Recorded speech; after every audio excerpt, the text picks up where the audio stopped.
What if I told you that some of the best performing stocks over the last year weren't AI startups, but defense companies? With global military spending reaching record heights, defense stocks have quietly outperformed much of the market. In this video, I show you the 5 US defense stocks that delivered some of the biggest gains over the past year. How I choose these stocks? I only include the US listed companies that generate a significant portion of their revenue from defense and military technology. They also had strong stock performance over the past 12 months, high trading liquidity, and solid long-term business fundamentals. So these aren't just popular stocks. They are some of the biggest names benefiting from rising global defense spending. GE Aerospace.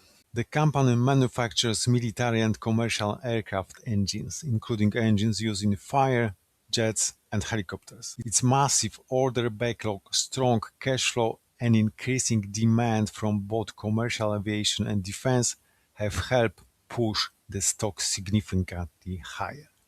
Looking ahead, analysts remain optimistic as governments continue investing in military aviation. RTX. RTX produces Patriot missile systems, Tomahawk missiles, advanced radar technology, and Pratt and Whitney aircraft engines.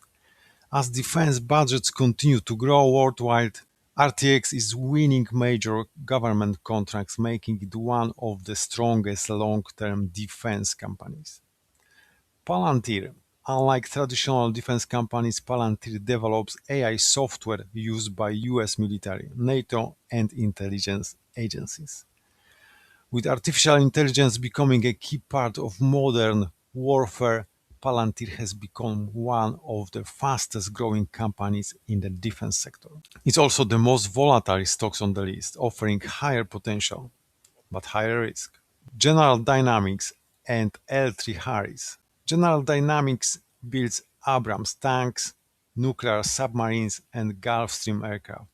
It has one of the largest defense contract backlogs in the industry, making it a solid long-term investment. L3Harris Technologies specialize in military communications, satellites, radar systems, and electronic warfare. While its growth has been steadier than Palantir's, it benefits from increasing investments in modern military technology. So which defense stocks has the most potential?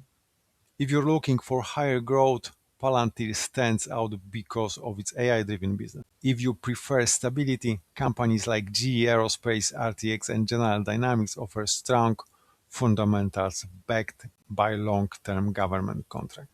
Which defense stocks is your favorite? Let me know in the comments, and don't forget to subscribe for more beginner-friendly investing and stock market videos. Thank you for watching.